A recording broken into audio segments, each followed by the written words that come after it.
தங்கம் சில நாட்களா குறைஞ்சுக்கிட்டே வந்துகிட்டு இருக்கு இந்தியால. இதுக்கு பின்னாடி காரணம் என்ன? இது எப்ப வேணாலும் ஏறலாம், ஆனா அது எப்போ ஏறும் அப்படின்றது உங்களுக்கு தெரியுமா? இந்த ஒரு வீடியோல நான் டீட்டெயிலா சொல்றேன். இன்னைக்கு தமிழ்நாட்டுல இருக்கிற சூழ்நிலையில ஏதோ ஒரு பொண்ணுக்கு கல்யாணம் பண்றாங்கன்னா அது எப்போ பண்ணலாம் அப்படின்றது டிசைட் பண்றதே இந்த ஒரு கோல்டு ரேட் தான். ஏன்னா எப்போ கோல்டு கம்மியா இருக்கு, எப்போ அதுக்கு ஏத்த மாதிரி கல்யாணத்தை பிக்ஸ் பண்ணலாம் அப்படின்னு சொல்லி இன்னைக்கு ஏகப்பட்ட பேரண்ட்ஸ் கோல்டு எப்போ இறங்கும் அப்படின்றது வெயிட் பண்ணிட்டு இருக்காங்க.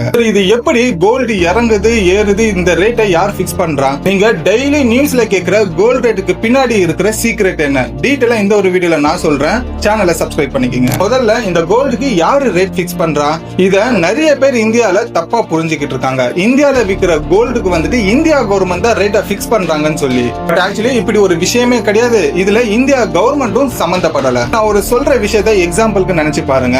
கோயம்பேடுல பொறுத்த வரைக்கும் ஒரு தக்காளி கம்மி விலையில இறங்குதுன்னா அந்த நாள் முழுக்க சென்னை ஃபுல்லா வந்துட்டு தக்காளி ரேட் கம்மியா தான் இருக்கும். ஒரு தக்காளி ரேட் கோயம்பேடு மார்க்கெட் முடிவு பண்ற மாதிரி, இதே மாதிரி கோல்டுக்கு வேர்ல்டுல வந்துட்டு ஒரு இன்டர்நேஷனல் மார்க்கெட் இருக்கு. அந்த இடத்துல ஒவ்வொரு செகண்டுக்குமே கோடிக்கணக்கான கோல்ட வந்துட்டு வாங்குவாங்க, விற்பாங்க. அந்த ஒரு இன்டர்நேஷனல் பிரைஸ் தான் இந்தியாலயுமே நிர்ணயம் பண்ணுவாங்க. அதுக்கப்புறமா இந்தியால சில ரேட்ஸ் ஆட் பண்ணுவாங்க. உதாரணத்துக்கு டாலர் ரேட் அதுல வந்துட்டு சேர்ப்பாங்க. அதே நேரத்துல மேக்கிங் சார்ஜஸ், ஜிஎஸ்டி, அப்புறம் இம்போர்ட் டியூட்டி, இது எல்லாமே இந்த ஒரு கோல்டுல சேர்த்துதான் ஃபைனலா உங்க ஊர்ல இருக்கிற அந்த ஒரு நகைக்கடைக்கு மேல இருக்கிற போர்டுல கோல்டோட ரேட்ன்றது தெரியும். அதான் நீங்க டெய்லியுமே காலையில நியூஸ்ல பாக்கிறதுக்கு பின்னாடி இருக்கிற சீக்ரெட்டுமே. இதனால கோல்டோட ரேட்டை ஃபர்ஸ்ட் பிக்ஸ் பண்றது வந்து இந்தியா கிடையாது, இன்டர்நேஷனல் மார்க்கெட்ன்றது தெரிஞ்சுக்குங்க. சரி, அந்த இன்டர்நேஷனல் மார்க்கெட் அப்படின்றது எங்க செயல்படுது, எப்படி செயல்படுது? இந்த ஒரு இன்டர்நேஷனல் மார்க்கெட் அமெரிக்கால தான் செயல்படுது. அதுக்குமே உங்களுக்கு ஒரு சிம்பிளான எக்ஸாம்பிள் சொல்றேன். உதாரணத்துக்கு இப்போ உங்ககிட்ட ஒரு 100 ரூபாய் இருக்கு. அந்த ஒரு 100 ரூபாய் வந்துட்டு நான் கோல்ட வாங்க சொல்றேன். ஆனா உங்க ஃப்ரெண்டு வந்துட்டு நீ கோல்டு வாங்குறதுக்கு பதிலா பேங்க்ல போடு, அதுல வந்து கிட்டத்தட்ட 8% இன்ட்ரெஸ்ட் வரும்ன்றது சொல்றான். சோ உடனே நீங்க எதை டிசைட் பண்ணுவீங்க? பேங்க்ல போட்டா 8% இன்ட்ரெஸ்ட் வரும். சோ அந்த ஒரு விஷயத்தை தான் நீங்க சூஸ் பண்ணுவீங்க. சோ எக்ஸாக்ட்லி இதே போல ஒரு விஷயத்தை தான் வேர்ல்டுல இருக்கிற இன்வெஸ்டர்ஸுமே யோசிப்பாங்க. அமெரிக்கா கவர்மெண்ட் பேங்க்ல இருக்கிற இன்ட்ரெஸ்ட் ரேட்டை இன்க்ரீஸ் பண்ண ஆரம்பிச்சாங்கன்னா கோல்டுக்கு இன்வெஸ்ட் பண்ற இன்வெஸ்டர்ஸ் எல்லாருமே கோல்ட விட்டுட்டு பேங்க் பாண்டிங்ல வந்துட்டு இன்வெஸ்ட் பண்ண ஆரம்பிப்பாங்க. சோ அப்போ ஆட்டோமேட்டிக்கா என்ன ஆகுதுன்னா கோல்டோட டிமாண்ட் அப்படின்றது கம்மியாகுது. இதனால பிரைஸ் ரேட்டுமே கம்மியாகும். அதே போல பேங்க்ல இருக்கிற இன்ட்ரெஸ்ட் வந்துட்டு கம்மியாக ஆரம்பிச்சதுன்னா உடனே இந்த இன்வெஸ்டர்ஸ் என்ன பண்ணுவாங்கன்னா அவங்களோட பணத்தை கோல்டுல இன்வெஸ்ட் பண்ணுவாங்க. சோ ஆட்டோமேட்டிக்கா கோல்டோட டிமாண்ட் அதிகமாகும், கோல்டோட ரேட்டுமே பின்னாடியே நமக்கு அதிகமாகுது. இதனாலதான் கோல்டோட ரேட்டு குறையறதும் அதிகமாகிறதுக்கு பின்னாடி இருக்கிற ஒரு சீக்ரெட்ன்றது தெரிஞ்சுக்கிங்க. இந்த ஒரு விஷயம் ஒவ்வொரு நாளுமே எங்க நடக்குதுன்னா அமெரிக்கால, அதுவுமே அமெரிக்கா பெடரல் ரிசர்வ்ல தான் இந்த ஒரு விஷயம் எவ்ரிடே நடக்குதுன்றது தெரிஞ்சுக்குங்க. இதுல உங்களுக்கு ஒரு விஷயம் தெரிஞ்சிருக்கலாம். கோல்டோட ரேட் இறங்குதுன்னா ஆட்டோமேட்டிக்கா பேங்க்ல இருக்கிற இன்ட்ரெஸ்ட் அப்படின்றது அதிகமாகுது. இதுவே கோல்டு ரேட் ஏறுதுன்னா பேங்கோட இன்ட்ரெஸ்ட் அப்படின்றது கம்மியாகுதுன்றது தெரிஞ்சுக்குங்க.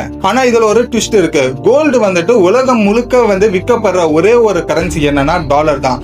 இந்த ஒரு டாலர் ஒருவேளை ஸ்ட்ராங் ஆயிடுச்சு அப்படின்ற பட்சத்துல ஆட்டோமேட்டிக்கா எல்லா நாடுகளில் இருக்கிற கோல்டோட ரேட்டுமே ரொம்ப காஸ்ட்லியா மாறிடும். அப்படி ஒருவேளை கோல்டு காஸ்ட்லியா ஆயிடுச்சுன்னா யாருமே கோல்டு வாங்க மாட்டாங்க. இதனால ஆட்டோமேட்டிக்கா அதோட டிமாண்டும் குறையும். அதுக்கு அப்புறமா ரேட்டும் அப்படியே குறைஞ்சிட்டே வரும். ஆனா இது வெறும் மற்ற கண்ட்ரிகளுக்கு தான். ஆனா இந்தியால பொறுத்த வரைக்கும் அதோட சீனே வேற. ஏன்னா இந்தியாவோட பண மதிப்பு வீக் ஆயிடுச்சுன்னா கூட இன்டர்நேஷனல் லெவல்ல கோல்ட் ரேட் அப்படின்றது குறைஞ்சாலும் இந்தியால ரேட்டு குறையாது. இதுக்கு பின்னாடி இருக்கிற காரணம் என்னன்னா நாட்டுல இருக்கிற ஜிஎஸ்டியும் இம்போர்ட் டியூட்டியும் தான் இதுக்கு காரணம். இதனாலதான் மற்ற கண்ட்ரில கோல்டு இன்னமும் சீப்பா இருக்கு, இந்தியால கொஞ்சம் அதை விட அதிகமா தான் இருக்கு மற்ற நாடுகளை கம்பேர் பண்ணும்போது. இது இந்தியாவுக்கும் பிளஸ் மற்ற கண்ட்ரிஸ்க்குமே எப்படி கோல்டு வந்துட்டு ரேட் பிக்ஸ் ஆகுது அப்படின்ற ஒரு விஷயம் தெரிஞ்சிருக்கும். ஆனா இதுவே தமிழ்நாட்டு வாழ்ற மக்களுக்கு வந்துட்டு இந்த கோல்ட பத்தி கனெக்ட் பண்ண ஆரம்பிச்சோம்னா அதுக்கு பின்னாடி ஒரு குட்டி ஸ்டோரி இருக்கு. இன்னைக்கு தமிழ்நாட்டுல ஒரு பொண்ணுக்கு கல்யாணம் நடக்கணும் அப்படின்றப்போ அந்த ஒரு கல்யாணம் எப்போ நடக்கணும்ன்றதை டேட் பிக்ஸ் பண்றதே இன்னைக்கு கோல்ட் ரேட்டை பேஸ் பண்ணி தான். ஏன்னா ஒரு பொண்ணோட அப்பாவும் சரி அம்மாவும் சரி தான் பொண்ணுக்கு ஒரு 10 சவரனாவது நம்ம வாங்கணும் அப்படின்றத நினைக்கும் போது உடனே அவங்க மைண்டுக்குள்ள வருது என்னன்னா எப்போ கோல்டு ரேட் கம்மியாகும் அப்போ வந்துட்டு நம்ம வாங்கறதுக்கு வசதியா இருக்கும்னு சொல்லி இன்னைக்கு லட்சக்கணக்கான அப்பா அம்மாக்கள் வந்து வெயிட் பண்ணிக்கிட்டு இருக்காங்க. இதனால ஒவ்வொரு ஃபேமிலியுமே டெய்லியும் காலையில இந்த கோல்டு ரேட் பத்தியான நியூஸ் எல்லாத்தையுமே பாக்குறாங்க. இப்போ கடந்த சில நாட்களா கோல்டோட ரேட்டு தொடர்ச்சியா இறங்கிக்கிட்டே வருது. இது எப்ப வேணாலும் மிக பெருசா ஏறலான்றது ஒரு வாய்ப்புமே அதிகமா இருக்கு. ஏன்னா இந்த கோல்டோட ரேட்டை பிக்ஸ் பண்றது ஒரு நகை கடைக்காரரோட ஓனரோ இல்ல இந்தியா கவர்மெண்டோ கிடையாது. இவங்களும் அமெரிக்காவோட மார்க்கெட் க்ளோஸ் ஆன ரேட் என்ன அப்படின்றது அடுத்த நாள் காலையில வெயிட் பண்ற ஒரு கூட்டத்துல தான் இவங்களும் இருக்காங்க.